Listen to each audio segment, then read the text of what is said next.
Please stand for the Pledge of Allegiance. I pledge allegiance to the flag of the United States of America and to the republic for which it stands, one nation, under God, indivisible, with liberty and justice for all. Please remain standing for the moment of silence.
Good morning, Cavs. Today is Friday, April 4th, 2025. I'm Sydney Turner. And I'm Morgan Davis. Welcome back to RNE-TV Live.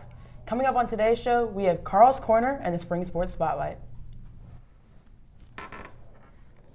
To ensure there is enough staff to work seat time recovery and school detention, students are now required to register for seat time recovery and school detention. Students can access the registration forms from 5 p.m. to 8:30 a.m. Monday through Thursday and 10 a.m. to 10 p.m. Saturday and Sunday.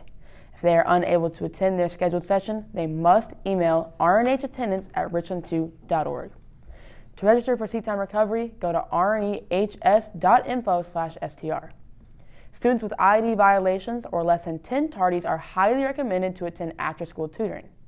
After-school detention is now from 4 to 5:30 p.m. Monday through Thursday. No students will be allowed to leave before 5:30 p.m. After-school tutoring is held in Building A from 4 to 5 p.m. To register for after-school detention, go to rnehs.info/ASD. Richland Northeast High School presents the Met Gala A Wish Upon a Star Prom on May 10th, 2025 from 7 p.m. to 11 p.m. at the South Carolina State Museum. Please wear your formal attire. Tickets can be purchased in person at the fees office, available before school, after school, or during lunch, or online through the parent portal. To add the prom fee to your account, see Ms. Harper in the fees office or send an email to nharper@richland2.org to request it. Before purchasing tickets, please complete the prom agreement form sent by Ms. Cherry. From now until April 30th, tickets are $75. From May 1st through 9th, they'll be $85, and at the door, tickets are $100. If your guest is not a student of RNE, you must complete the approval form available from Ms. Cherry in room E109. If you have any questions, please reach out to Mrs. Schofield, Junior House Advisor at nschofield@richland2.org. Seniors, it is not too late to order your cap and gowns. Please check your email from Mrs. Cherry for information and the senior class Google Classroom. The Media Center would like to help you boost your vocabulary power by sharing a vocabulary word of the day. Today's word of the day is mundane, which means ordinary, lacking excitement. For example, he was tired of his mundane daily routine. Cavs, next week is our last Spirit Week of the year. Check out this flyer for the days. Coming up after trivia is Carl's Corner.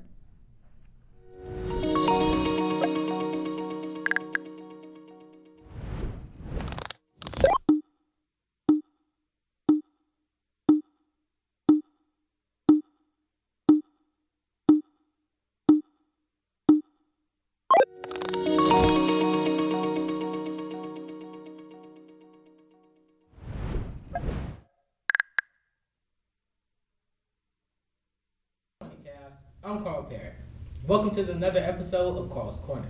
Today's topic is March Madness. Before we start, for those who may not understand how this works, let me break it down.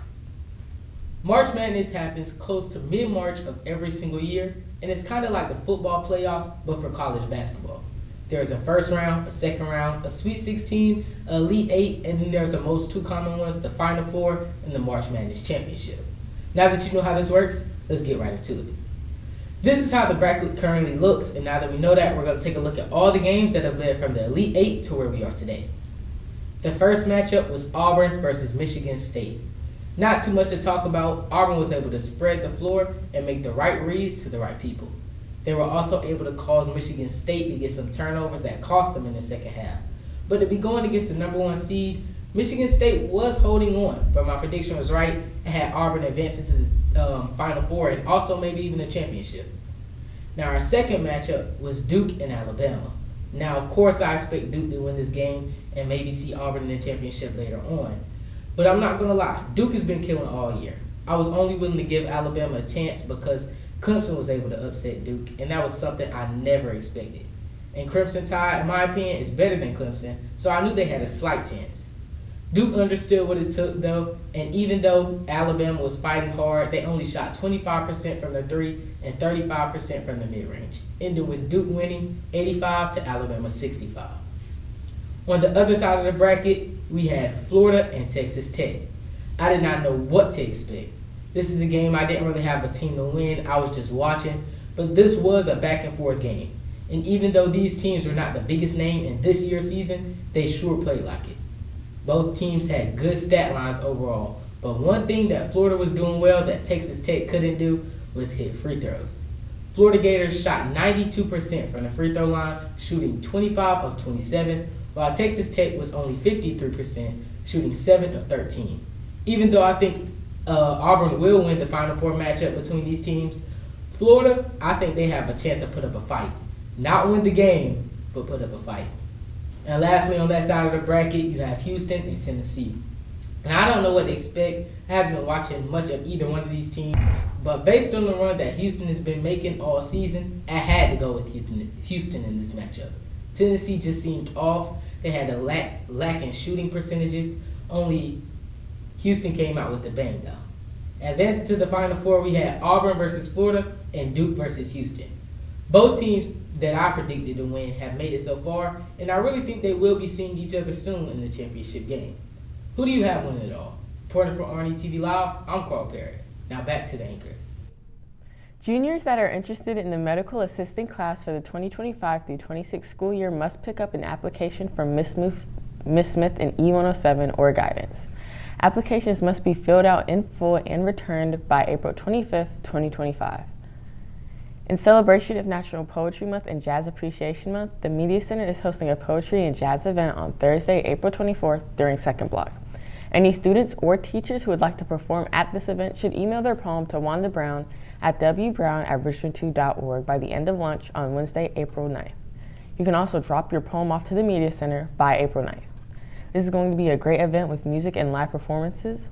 Space for this event is limited and will fill quickly, so make sure to let Mrs. Brown know if you would like to bring your class. You will receive a confirmation email if your class is selected to attend. Classes will be booked on a first-come, first-served basis. Book today. The Sabre is collecting data for its annual piece on senior destinations. If you wish to be featured, please scan the QR code to fill out the form. Yearbooks are now on sale. Make sure to order your copy today at jostens.com. South Carolina Philharmonic Youth Orchestra is hosting its final concert at the Coger Center for the Arts this Sunday, April 6th at 4 p.m. Tickets are $5 for students and $15 for adults. The program will include 2 younger string orchestras, an intermission, and 2 full orchestras. Contact Miss Dennis at ldennis@richmond2.org or Miss Green at madgreen@richmond2.org for ticket information. Now to Lily Romero live in the studio with the Spring Sports Spotlight. Good morning, Cavs. I'm Lily Romero, and I'm here with another segment of Spring Sports Spotlight, your outlet for all things spring sports. Now let's jump right into the recap for this week. On Monday, our JV and varsity softball teams were set to play at Lakewood High School, but unfortunately due to weather conditions, the game was postponed to next Wednesday. Now on to Tuesday, varsity softball was supposed to play at South Point High School, but unfortunately due to a scheduling mix-up, the game was postponed. The varsity baseball team hosted South Point, unfortunately ending in a loss to the Stallions and a score of 16-3. Finally, the boys JV and varsity soccer teams hosted Lugoff Elgin, both games ending in wins, JV score being 1-0 and varsity scoring being 3-1. On Wednesday, your Cavaliers had another successful home track meet. The girls 4x1 placed first overall, and the boys B team placed third. Many athletes placed in their individual events as well, including Destiny Prelo, who placed first in the 200 and second in the 100, Janiyah Cosby, who placed second in the 400, Kaden Washington, who placed third overall in the 100, Gabriel Cherry, who placed first overall in the 100 hurdles, Ethan Moody placed first in both the 100 and the 400 and third in the 200. Kamarion Willingham also placed second overall in the 400 hurdles, along with Malachi Farmer, who placed third.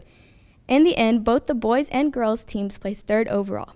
Yesterday, the varsity and baseball and softball teams played South Point, baseball away and softball home. Unfortunately, the baseball team fell to the Stallions, finishing the game with a final score of 14-2. But on the other hand, the softball team beat the Stallions in a close game of 12-11.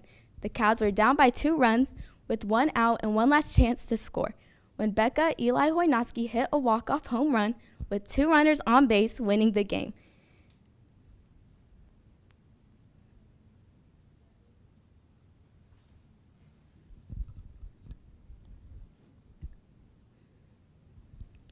Now moving on to our upcoming events. Today, our varsity softball team will be playing a home game against South Point again at 6. Our boys and girls soccer will be playing against Lancaster. Boys will play at Lancaster, and girls will play here at RNE. JV starting at 5:30 and varsity starting at 7. And for the last event today, our girls and boys varsity track and field team will be traveling to Ridgeview for the Blazer Twilight meet starting at 5. If you can, please try to come out and support your Cavs.